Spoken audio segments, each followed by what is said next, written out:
Hello and welcome back to JC's Writing Advice. Sorry, I was checking my microphone. I'm JC Bybee. I am an indie author and part-time YouTuber. I have 8 books out across 3 different series. You can find all my books available at jcbybee.com. We've been going through different aspects of writing advice that I have for aspiring writers. Today we're going to talk a little bit more about something I have only vaguely touched on, and that is characters and making interesting characters and how to give your characters personality and flaws and how to make them interesting for your readers. Excuse me. You'll have to forgive me. I have a sinus infection / cold that I'm getting over, so if I'm sniffling and coughing and stuff, well, I apologize. Anyway, to start off, I'm going to talk about my very first protagonist. We're going to go into here to hero unit, down here, drag this file over here, and there she is.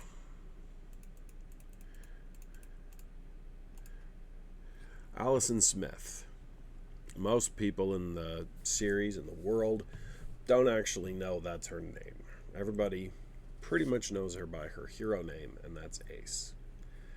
She is I hesitate to call her 100% a Superman analog, but she is very much based on the concept of Superman. She is fundamentally the most powerful. Well, what I refer to them as is exceptional. Some people just refer to them as the catch-all term of metahuman. She's the most powerful one in my world. And she is... So, brief description. She's blonde hair, blue eyes, most powerful, exceptional ever born. Often doubts herself in her decisions. Suffers from PTSD from her time in the military. And then I give you a brief little bit of information about one of her aliases, which doesn't come up super often. In fact, it's really only come up in one book. I might bring it back. We'll see. Talk about what her quirk, and again, for the My Hero Academia fans, I started Hero Unit before I read that series. So a quirk is a manifestation of your power of being an exceptional. It is not your actual power, so it's different. That would be classification. She's classified as the Fortress class. So what does that mean? That means she has super strength is the foundational power of Fortress class. So she's super strong. By default, she's fast. When you have strong muscles, generally speaking, you can move faster than other people, but she's not like the Flash fast. That's a different classification. And there are other things into it. Now, looking back on Hero Unit, and if I was to do it all over again, would I make Ace as powerful as she is? Yes, Ace I would, because I wanted her to be powerful, because it's not, as I've said to my writing group friends and other people, Hero Unit is less about their powers and more about how do they stay within the law and how do they solve crimes when they can't just, vigilante justice them like in a lot of superhero comics.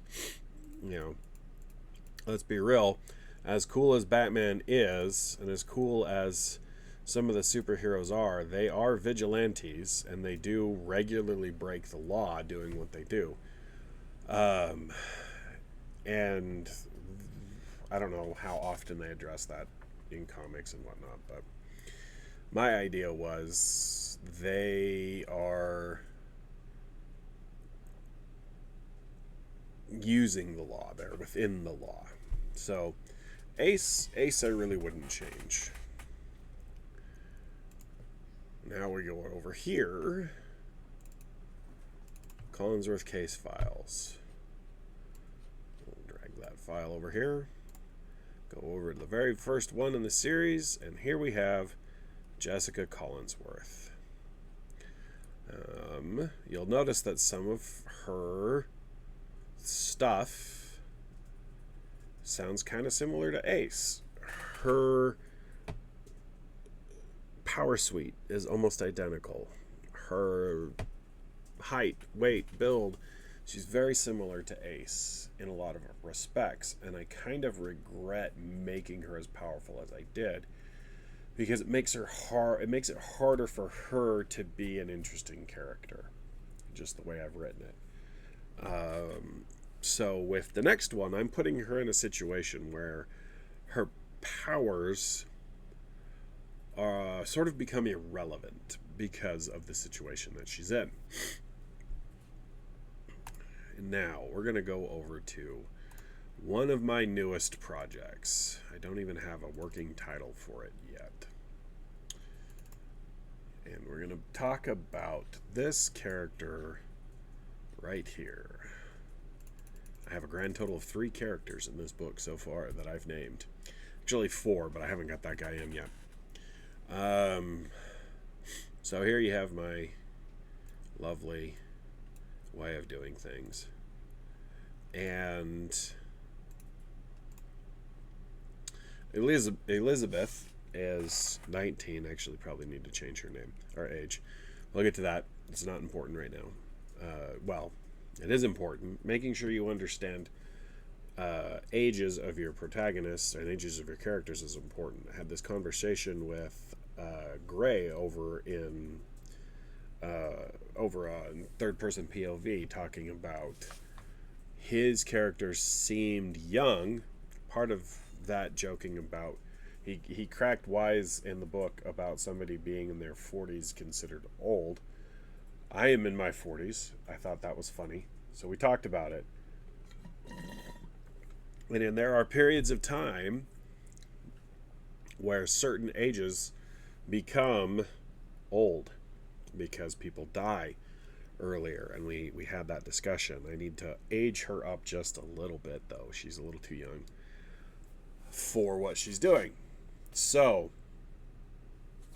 it's a little spoilery, but not much because I don't have a lot here.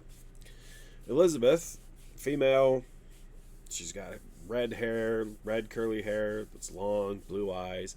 So capacity. Your capacity is if you have access to alchemy, magic. I think there's another one. Those are the 2 big ones. Can you use alchemy? Can you use magic? And what kind? She is very much a poisoner. She understands poisons really, really well. Makes her good at her job as a detective, as an inquisitive. She's not a detective. She's an inquisitive. My problem with Elizabeth, and this was pointed out to me last writers group, and it's something that I know that I'm struggling with. Elizabeth has a weakness. I wanted to do this as a nod to my fellow migraine disease sufferers. Elizabeth suffers from migraine disorder, like I do. And I want it to be a part of her character arc, as how does she deal with a disease that we don't even understand in our day and age very well. And this is set in a time that's more akin to the beginning of the well, not the very beginning, but the sort of the early, the first few decades of the Industrial Revolution during the Victorian era. And yeah, you can use the argument, well, they have magic, they have alchemy, they have these supernatural abilities that we don't have. Yes, but that does not give them an innate understanding of how the human body works. It lets them know that certain chemicals and certain spells interact with the body in such a way that they can heal injuries and treat disease, but they don't understand the causes yet of some of those things. Like, I got one of the fun things I get to do with this one is I get to research where like things like germ theory were at this point in time, and how far can I have progressed, or how far do I need to degress that to make it real and believable. Anyway, back to Elizabeth. I don't know what her character flaws are. I know what she looks like. I know that she's got Fey blood in her. She's not aware of that. That's going to be a secret that's revealed later. So she's got these personality, well, not personality. She's got these physical aspects. I've got those figured out. I know she's intelligent, and she doesn't resist the strictures of her society, especially gender roles, as much as some people might want her to. She's got other things on her mind. She views things differently. But I don't know what her flaws are. And until I can understand what will make people dislike her, and sometimes those might not appear to be flaws. Like, it could be that the fact that she is very pretty is a reason why people dislike her. That happens all the time. But that's not necessarily a flaw. I need to have a personality flaw for her. And I'm leaning toward social awkwardness. She doesn't work well with people in groups. On one-on-one, she might be able to manage it. You know, the beginning of the book, I've sort of established that she can kind of talk with people one-on-one, especially if they're not overbearing. But I'm setting up a scene, and I need to go back and change it. And, you know what? Let's just... That's not what I wanted to do. Let's open book 1. So, here we go.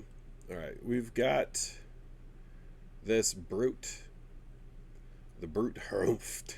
She's out here in the mud. She ain't no woman. And I want to reframe how she reacts to this. I want her to be uncomfortable. I want her to be... to react to this in a different way. And a lot of people say, well, that's a cliche route. Yes, it is. But she also has been orphaned several times now. She was adopted by an elderly couple who had no children and had no nieces or nephews. They wanted a child. They adopted her. And then just as she was finishing up her education, they died because, again, they were old. And this idea of not understanding how to interact and how to deal with conflict and how to stand up for herself is something that could have come from this early life that she's had, where she never really had anything she could lean on. And a lot of people will go the route of, well, she's independent because she had to learn to be by herself. And to me, I'm not going that route. I think I might go the route of she gets very nervous and very uncomfortable in confrontations, and she tries to avoid them. She goes out of her way, potentially even, to be too agreeable as a character. And that's something you guys, when you're writing, all of my lovely listeners who might be writers or readers, when you are writing a character or when you are reading a character, you need to understand the good and the bad. Because the good is what makes us like the character. The bad also is what makes us sympathize, empathize, and like the character. And the bad is often where the conflicts arise, where they come from. The idea of her having a migraine or having migraine disease, my co-host Tyler pointed out, as that is a weakness, not a flaw. So she has a weakness in that she will be afflicted by migraines at times. And for those of you who have it, you know what I mean. And now I need to understand what causes the interpersonal conflicts between how she acts and what she does, or how she thinks or speaks, that can either drive conflict or create empathy or make the situation difficult for her. So the story stays interesting. You'll see in one of our episodes, I get accused of writing in another's book a scene that is, I thought it was interesting, but it was in fact boring. And you, especially in the beginning of a new book, you don't ever want your chapters to come across to your readers as boring. So I've been reworking that one. And it's important for you to understand how your characters work, how they think, how they tick. So all your characters don't come across as the same. So they're not cookie cutters. So the women and men are different in their culture or their background or their whatever informs that information. So when you are creating characters in your story, make sure you understand a little bit about them. You don't have to go into super detail. Don't get me wrong, you don't need to understand all of the cultural heritage of, this obscure tribe that your character comes from, or a character comes from. But you need to understand how that might affect them in their daily lives, and how that might affect and color their interactions with other people. So character work is as important as plot work, and it's something that I'm striving to improve upon, thanks to the help of my co-authors on third person POV. Anyway, that's going to do it for today. I'm not as eloquent, I imagine. Being sick is a bit of a bear. Thursday might not have a video, just as an FYI. It is the day before Gem State Comic Con. If you catch this video before then, feel free to come by. I will be there Friday, Saturday, Sunday. So that's May 15th, 16th, and 17th. Tickets are available, I believe, still. So if you're interested, come by, say hi. And with that, oh wait, I had to remember this. Please also, if you want to help me buy a chair that doesn't do this every time I move, go over to my Patreon and sign up there, subscribe there. You can get some shout outs, you can get deleted scenes, and access to a Patreon exclusive story that will be ongoing. Anyway, with that, dear listeners, I will bid you a good day.